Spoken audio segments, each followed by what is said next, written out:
Salam Bapak Ibu Saudara, mudah-mudahan ini minggu terakhir kita ibadah online dan bulan Juli kita bisa tatap muka.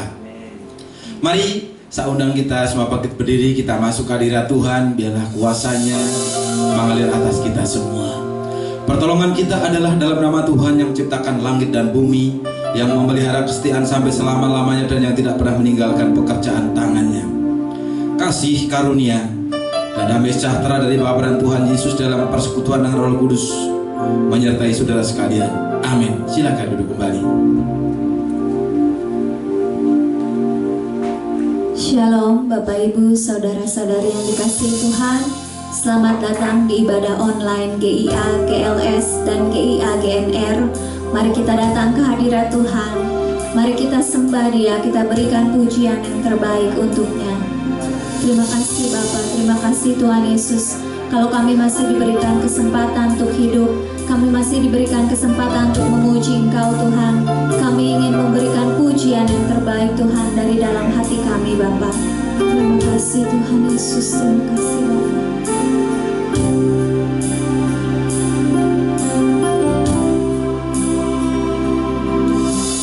Saat ku basuh ke hadirat-Mu, bawa persembahan ke tempat kudus-Mu. Pujian ku naikkan, sembah ku berikan bagi-Mu Allah yang mulia. Kau layakkan ku menghampirimu, melihat tata kemuliaan-Mu Tuhan. Pujian ku naikkan, sembah ku berikan bagi-Mu Allah yang mulia. Oleh kuasa darah-Mu Kau telah tebus dosaku, kekudusan-Mu melingkupiku. Kasih-Mu mengalir memulihkan hidupku. Sungguh besar anugerah-Mu, Kau selamatkan hidupku. Ku menjadi ciptaan yang baru oleh kuasa darah-Mu. Mari Bapak Ibu Saudara, kita naikkan pujian ini dari awal dengan segenap hati kita. Mari kita masuk lebih lagi ke dalam hadirat-Nya. Kau layakkan ku menghampirimu, melihat tahta kemuliaan-Mu Bapa. Pujian ku naikkan, sembah ku berikan bagi-Mu Allah yang mulia. Oleh kuasa darah-Mu Kau telah tebus dosaku, kekudusan-Mu melingkupiku. Kasih-Mu mengalir memulihkan hidupku. Sungguh besar anugerah-Mu, Kau selamatkan hidupku. Ku menjadi ciptaan yang baru oleh kuasa darah-Mu. Biar musik memuji Tuhan. Mari kita renungkan kebaikan Tuhan. Dia yang telah menebus segala dosa kita, Dia yang sudah mengasihi kita, Dia yang memelihara hidup kita, tak akan pernah meninggalkan kita. Sungguh Tuhan Yesus, Kau adalah Allah yang setia, Kau adalah Allah yang kekal, Kau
menyampaikan firman Tuhan.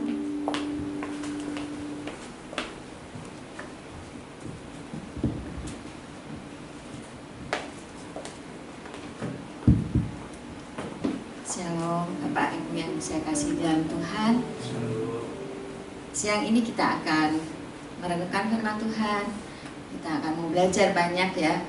Di hari-hari yang harusnya kita disuruh berkumpul keluarga, masa-masa pandemi ini kita harus makin lekat dengan Dia. Karena tanpa Dia kita nggak akan mungkin bisa berbuat apa-apa. Mari kita akan belajar firman Tuhan. Kita akan baca di dalam 1 Timotius 2 ayat yang ke-6. Kita akan sama-sama membuka Alkitab kita. Sudah siap? Kita akan baca di 1 Timotius 2 ayat yang ke-6. Yang telah menyerahkan dirinya sebagai tebusan bagi semua manusia, itu kesaksian pada waktu yang ditentukan. Untuk kesaksian itulah aku telah ditetapkan sebagai pemberita dan rasul yang katakan benar. Aku tidak berdusta dan sebagai pengajar orang-orang bukan Yahudi dalam iman dan kebenaran. Ada satu lagi ayat kita akan baca di 1 Petrus pasal yang pertama ayat 18. Kita akan baca. Sebab kamu tahu bahwa kamu telah ditebus dari cara hidupmu yang sia-sia yang kamu warisi dari nenek moyangmu itu, bukan dengan barang yang fana, bukan pula dengan perak atau emas, melainkan dengan darah yang mahal, yaitu darah Kristus yang sama seperti darah anak domba yang tak bernoda dan tak bercacat.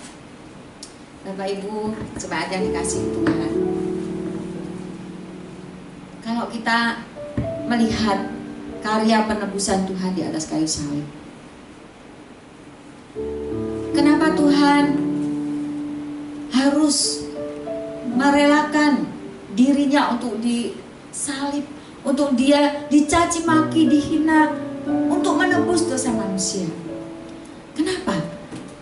Karena manusia itu tidak ada satupun yang benar, dan manusia itu tidak akan pernah bisa untuk lepas dari dosa. Bapak Ibu yang dikasihi Tuhan, banyak orang yang bilang ketika kita merasa diri kita benar, kita merasa, aku ini benar, aku lebih baik daripada suamiku, aku lebih baik daripada istriku. Seakan-akan kita merasa aku lebih baik. Tetapi di Roma 3 ayat yang ke-9 dikatakan bahwa di bawah bumi ini tidak ada orang yang tidak berdosa. Semua orang itu berdosa. Di Roma 3 ayat 9 nanti dibaca ya. Jadi kita akan makin tahu bahwa kalau ada kita yang menyatakan bahwa aku ini istri, aku ini bener loh, aku ini suami, aku ini bener loh, gitu ya. Tapi ternyata tidak ada yang benar manusia itu. Karena itu Tuhan Yesus perlu untuk menebus dosa kita. Karena kalau tidak, tempat syaratnya orang di neraka itu apa? Hanya cuma satu, yaitu apa? Dosa. Satu dosa, kita gak akan mungkin bisa masuk surga dengan kekuatan sendiri, dengan kita berbuat baik, dengan kita mengamalkan ibadah kita. Kita gak mungkin bisa untuk masuk ke surga. Yang bisa membawa kita ke surga adalah Allah sendiri yang punya surga itu, yang Dia rela mati, disalib untuk menebus kita. Makanya Tuhan Yesus rela. Pada waktu Dia mau disalib, Dia bilang, Tuhan, biarlah cawan ini lalu daripada aku, tapi biarlah kehendak-Mu yang jadi. Jadi seandainya, kalau saya berpikir ya, seandainya Tuhan itu gak mau minum cawan anggur murka Allah, apa yang terjadi dengan kita? Kita gak mungkin akan selamat. Kita pasti akan ada di jurang maut. Kita ada di tempat api neraka yang kekal, yang begitu mengerikan itu. Itulah tempat orang-orang berdosa.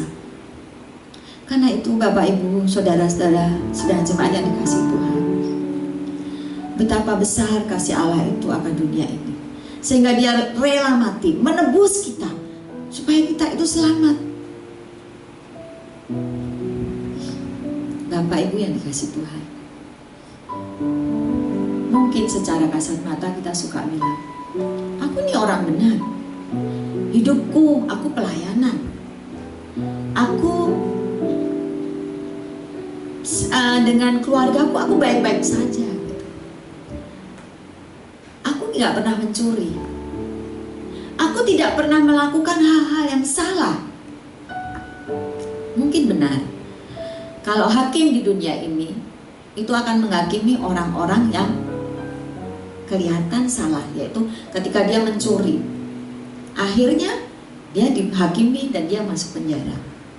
Tetapi mana ada orang yang bisa menghakimi dosa di pikiran manusia? Firman Tuhan berkata, ketika seorang laki-laki melihat wanita dan dia menginginkannya, dia sudah berdosa di dalam pikirannya. Dan apakah itu kalau dibawa ke hakim di dunia ini akan diadili, akan dihukum? Tidak bisa. Yang bisa tahu dosa pikiran hanya Tuhan, hanya Allah sendiri.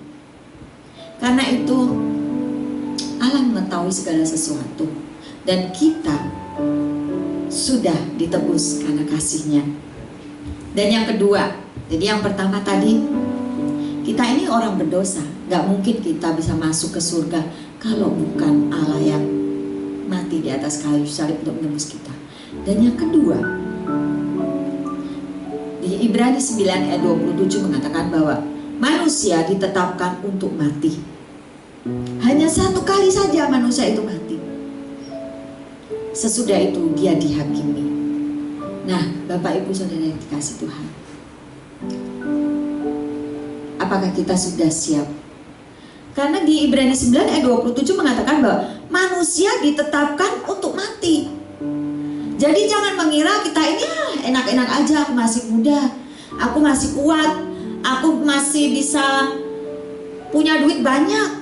Masa-masa pandemi, mungkin saat yang krisis saat ini, aku punya uang, aku bisa beli apapun. Mungkin saat ini di masa-masa sulit ini ada orang-orang yang masih punya duit, masih bisa mengandalkan keakuannya. Tapi di Ibrani 9 ayat 27 mengatakan manusia ditetapkan untuk mati. Mati hanya satu kali. Dan ketika mati, apa yang akan kau andalkan ketika kau mati? Ketika kau tidak percaya Yesus Kristus itu juru selamat, kau gak akan masuk surga. Sebenarnya simple. Kalau orang mau masuk ke neraka, hanya satu dosa masuk neraka. Tetapi orang yang mau masuk ke surga, simple juga, yaitu ketika kita menerima Yesus sebagai Tuhan, sebagai juru selamat, maka kita selamat. Hanya simple. Simple sekali. Tapi banyak orang yang gak mau menerima, sudah diinjilin capek, tapi gak pernah ada yang mau menerima Yesus sebagai Tuhan, sebagai juru selamat. Ada itu. Dan bersyukurlah kita kalau saat ini kita bisa menerima Yesus adalah juru selamat kita, sehingga kita menjadi warga kerajaan surga. Itu yang kita idam-idamkan. Bukan saat ini kalau masa pandemi ini orang-orang berlomba-lomba gimana caranya kita harus cari duit, bagaimana caranya saya harus berusaha untuk melakukan aku bisa hidup. Itu memang benar, tetapi yang paling penting dan utama, kita harus percaya bahwa Yesus itu adalah juru selamatku. Apapun yang saat ini kita akan kerjakan, penyertaan Tuhan ada dalam hidup kita.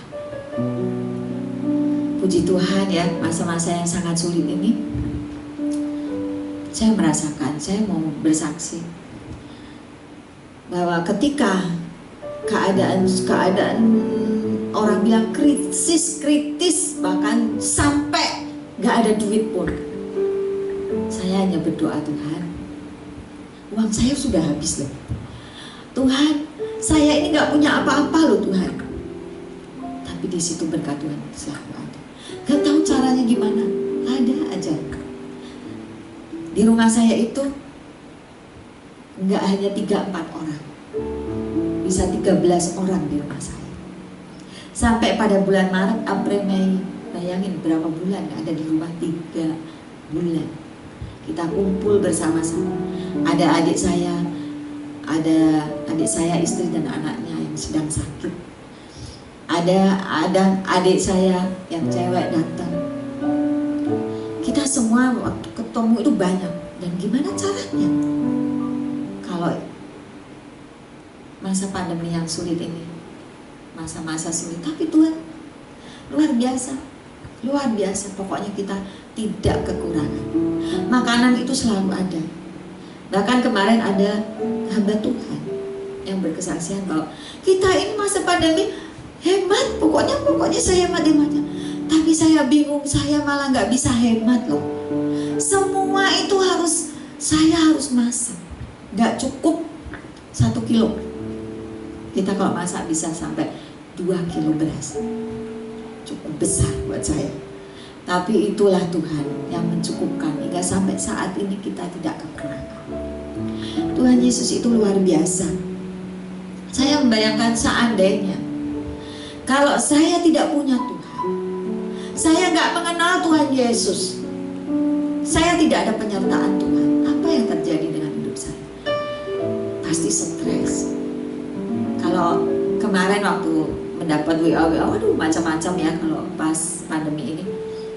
Di Surabaya ada seorang ibu yang kehilangan suami dan anaknya, meninggal dunia karena corona. Dia seorang dokter gigi, sampai dia telanjang bulat tidak sadar dengan keadaannya. Tapi saya percaya kalau kita punya Tuhan, kita mengandalkan Tuhan, kita fokus dengan Tuhan, kita hidup di dalam Tuhan, kita nggak akan mungkin mengalami stres. Yang penting ketika Tuhan ada dalam hidup kita, sukacita Tuhan itu terus mengalir dalam hidup kita. Ya, jadi setelah kita orang berdosa ini diselamatkan oleh Tuhan, dan setelah Tuhan menyelamatkan kita, yang paling penting, yang ketiga adalah kita harus menjaga keselamatan itu dengan takut dan gentar. Di dalam Roma ayat 8 ayat 1. Di Roma pasal 8 ayat 1 kita akan baca ya. Mungkin lebih cepat saya akan bacakan. Roma 8 ayat yang ke-1. Demikianlah sekarang tidak ada penghukuman bagi mereka yang ada di dalam Kristus Yesus. Jadi kalau yang kedua tadi manusia ditetapkan untuk mati. Dan yang ketiga itu, demikianlah sekarang tidak ada penghukuman bagi mereka yang ada di dalam Kristus Yesus. Jadi ketika kita percaya Yesus, hidup di dalam Yesus, kita nggak akan mengalami penghukuman. Dan kita harus menjaga, gimana caranya kita menjaga keselamatan itu dengan takut dan gentar. Karena itu kita nggak boleh main-main dengan dosa. Kita nggak boleh sembarangan hidup kita setelah kita ditebus. Tuhan Yesus itu menebus kita tuh dengan dahsyat loh, luar biasa loh. Kalau kita baca di Yesaya 53, Tuhan itu dicaci, dimaki, dia dihina. Bahkan dia di atas kayu salib itu untuk orang-orang yang terkutuk, untuk orang-orang yang benar-benar melakukan hal yang jahat sekali, dia harus disalib. Tetapi Allah itu yang sudah menjadi manusia, dia itu mati bagi kita. Supaya kita apa? Supaya kita diselamatkan dan kita tidak menerima hukuman lagi. Jadi kita sebagai orang yang percaya Tuhan Yesus, percayalah bahwa kita tidak akan dihukum. Tempat kita adalah di surga mulia. Ketika kita percaya dan kita menjaga keselamatan itu sampai nanti kita ketemu dengan Tuhan. Bapak Ibu yang dikasihi Tuhan, karena itu jadilah taat.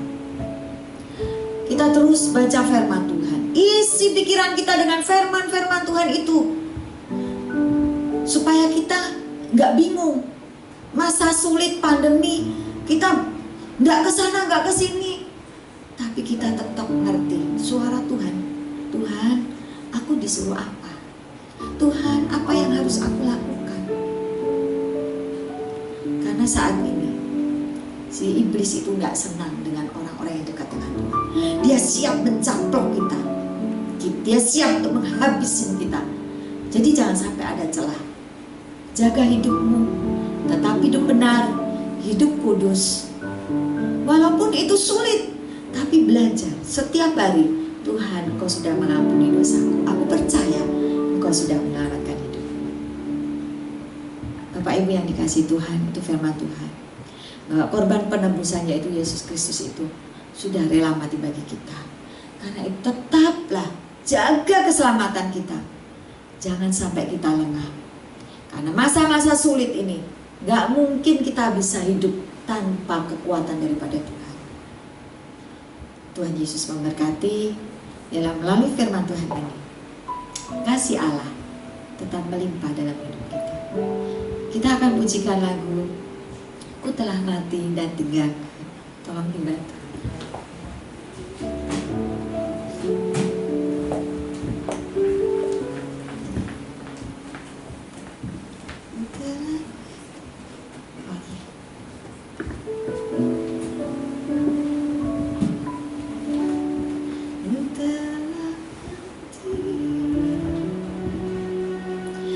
Kita akan sama-sama di rumah masing-masing kita berdoa.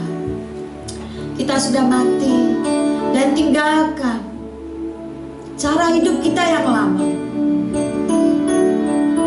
supaya kita melewati masa-masa yang baru bersama dengan Tuhan.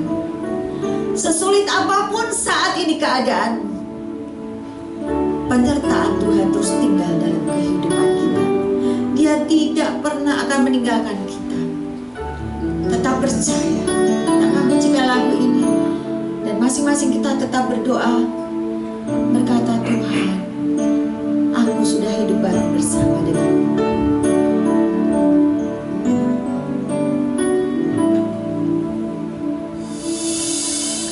Ku telah mati dan tinggalkan cara hidupku yang lama.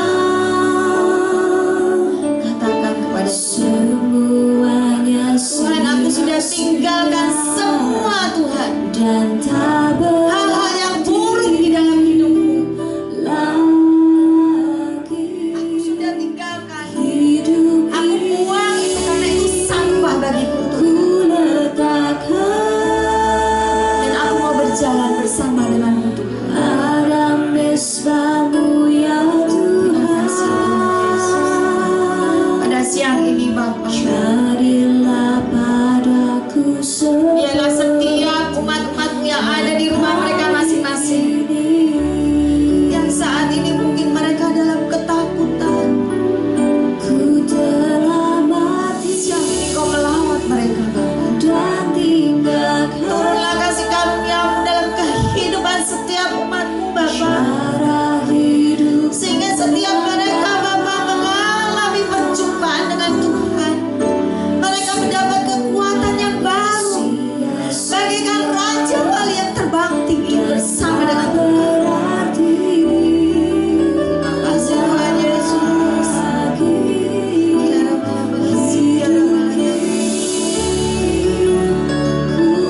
Biarlah setiap umat-Mu terus berserah padamu, Tuhan. Biarlah Tuhan terus menuntun perjalanan hidup setiap umat. Mereka menjadi umat-umat yang luar biasa. Mereka menjadi berkat buat banyak orang, Tuhan. Tolong mereka, Bapa, mampukan setiap mereka, Bapa. Terima kasih, Bapa yang baik. Terima kasih Tuhan Yesus.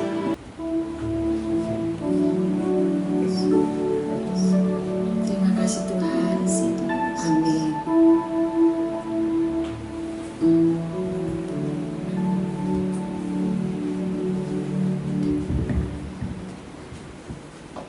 Terima kasih Ibu Lindi untuk khotbahnya yang sangat memberkati dan doanya juga. Berikut saya akan membacakan pengumuman untuk minggu ini. Nomor 1, dimohon untuk jemaat mengambil bagian doa syafaat harian yang di-share di grup WhatsApp sesuai jadwal. Layanan ini sekaligus membangkitkan kegerakan doa. Doa bisa di-share mulai jam 7 malam agar bisa disatukan dengan mezbah keluarga. Nomor 2, dihimbau kepada seluruh jemaat Tuhan untuk aktif mengikuti mezbah keluarga. Doa dan dengar sharing firman 5 menit. Nomor 3, berdoa untuk rencana ibadah tatap muka yang akan diawali minggu kelima Juli 2020. Semoga sudah aman dan diperbolehkan oleh pemerintah. Dan nomor 4, terima kasih kepada seluruh jemaat Tuhan atas persembahan untuk pengembangan pekerjaan Tuhan. Berikut nomor rekening BCA GIA GNR 4133 068689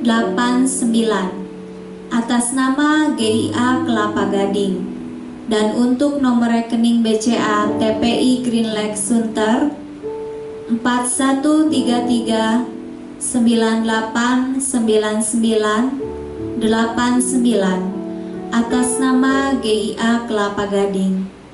Mari kami undang Bapak Titus untuk menyampaikan doa berkat. Bapak Ibu Saudara, mari kita akan akhiri ibadah kita dan kita bangkit berdiri bersama-sama. Bapa di surga, kami bersyukur sepanjang bulan Juni ini kami belajar tentang korban persembahan. Kami tahu bahwa persembahan bukan sekedar hadiah untuk Tuhan. Kami tahu bahwa korban bakaran membawa kami naik kepada Tuhan. Dan terlebih dari itu, hari ini korban persembahan itu bukan hanya membawa kami dekat kepada Tuhan, tetapi korban melalui tubuh dan darah Yesus telah membuat kami naik ke hadapan Tuhan. Kami dilayakkan, bahkan kami menyatu dengan Tuhan. Kami diperdamaikan dengan Bapa di sorga. Dan kutuk itu telah dirubah menjadi berkat oleh pengorbanan darah Yesus. Terima kasih Tuhan. Itulah sebabnya kami terus fokus memandang kepada Tuhan. Kami yang sudah ditebus oleh darah Yesus. Kami menyadari hidup ini bukan milik kami lagi, tetapi milik Kristus yang hidup di dalam kami. Terima kasih Tuhan Yesus Kristus. Biarlah kemuliaan Tuhan terus mengalir dalam kehidupan kami. Ajar kami mempersembahkan tubuh ini sebagai persembahan yang hidup, kudus dan berkenan kepada Tuhan. Terima kasih Tuhan. Engkau di dalam kami dan kami di dalam Engkau. Itulah kerinduan-Mu Tuhan. Dan biarlah dalam setiap kehidupan kami berpikir benar, berkata-kata benar, bertindak benar, dan kami melakukan kebiasaan benar, dan kami memiliki karakter Kristus. Dengan demikian kami tahu apapun juga yang kami kerjakan dibuat Tuhan jadi berhasil. Terima kasih Tuhan. Di masa-masa sulit, masa pandemi COVID-19 ini Tuhan, kami terus fokus memandang kepada Tuhan. Karena hidup kami bukan ditentukan oleh situasi kondisi kami, tapi hidup kami ditentukan oleh perkenanan Tuhan, oleh anugerah Tuhan, oleh kasih karunia Tuhan. Itulah sebabnya kami terus menanti-nantikan Tuhan lebih dari seorang penjaga yang menanti-nantikan datangnya fajar pagi hari. Karena pertolongan Tuhan tepat pada waktunya. Dan yang kami tahu dari firman-Mu, bahwa orang benar akan hidup karena iman. Itulah sebabnya kami percaya penuh bahwa hari ini Tuhan berkarya atas kami. Tuhan sedang memulihkan keluarga kami, memulihkan pekerjaan kami, memulihkan persekutuan, persahabatan, persaudaraan kami. Tuhan sedang memulihkan pengharapan kami. Tuhan sedang memulihkan kesehatan kami. Dan Tuhan terus berkarya dalam kehidupan kami. Terima kasih Bapa, layakkan kami untuk menerima berkat-Mu. Itulah sebabnya kami buka hati kami angkat tangan kami, dan mari Tuhan memberkati jemaat Tuhan. Tuhan memberkati-Mu dan Tuhan melindungi-Mu. Tuhan menyinari-Mu dengan wajah-Nya, dan Tuhan memberikan-Mu kasih karunia. Tuhan menghadapkan wajah-Nya kepadamu, dan Tuhan memberikan-Mu damai sejahtera. Terimalah berkat-Nya dengan penuh ucapan syukur. Dalam nama Bapa, Putra, dan Roh Kudus, nama di atas segala nama. Dalam nama Tuhan Yesus Kristus. Amin.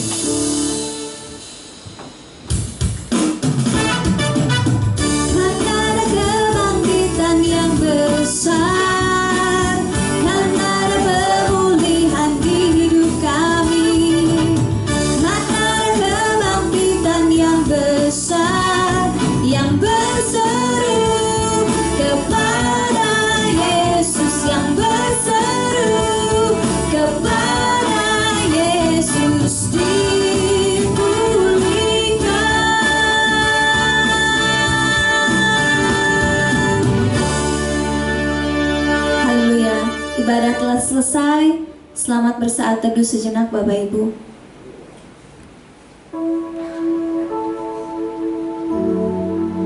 Ibadah telah selesai. Terima kasih Bapak Ibu sudah mengikuti ibadah online. Tuhan Yesus memberkati.